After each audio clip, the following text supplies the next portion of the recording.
ফুলকি ও ধানুর প্রমাণ খুঁজতে যাওয়ার কথা জানতে পেরে প্ল্যানিং করে আটকে দিল ঈশিতা। হ্যাঁ বন্ধুরা, ফুলকি সিরিয়ালে আজকের পর্বে তোমরা এরকমটাই দেখতে পাবে। পুরো গল্পটা জানতে হলে প্লিজ লাইক দিয়ে সঙ্গে থেকো। ফুলকি যখন স্টোরে যাবে বলে বেরোয়, সেই সময় ফুলকি রাস্তাতে তমজিৎকে দেখতে পায়। দেখতে পেয়ে ফুলকি অবাক হয়ে যায়। ফুলকি তমজিৎকে ডাকে, বলে তমজিৎ দা তুমি এখানে এসো।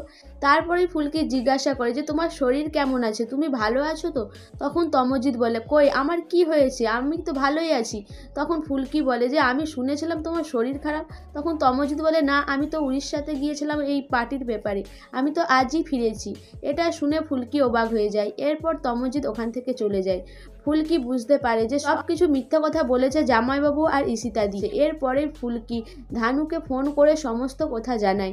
ফুলকি বলে যে ধানু দিদি, আমি এক্ষুনি তমজিৎ দাকে দেখলাম, আর ঈশিতা দি বলেছিল যে ওরা সব হাসপাতালে গিয়েছিল, সব মিথ্যে কথা। এরপরে ফুলকি বলে যে ধানু দি, আমরা প্রমাণ খুঁজতে যাব ছন্দকদার বাড়িতে, সেখানে গিয়ে আমরা দেখব যদি কোনো কিছু পাই। ধানু বলে যে ঠিক আছে ফুলকি, আমরা একসাথেই বেরোবো, তুমি বাড়িতে আগে এসো।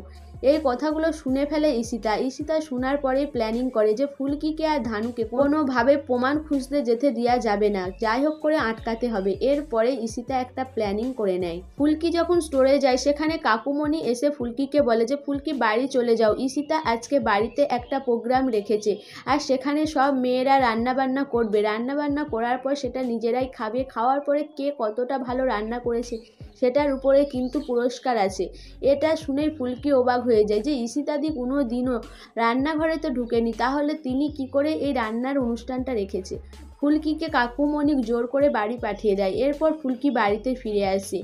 বাড়িতে ফিরে আসার সাথে সাথে ধানু জানায় যে ফুলকি আমরা কি করে এবার প্রমাণ খুঁজতে বেরোবো, এদিকে যে ঈশিতাদি ঘরে রান্নার প্রোগ্রাম রেখেছে, আমরা তাহলে রান্না কখন করব আর যাবই বা কখন।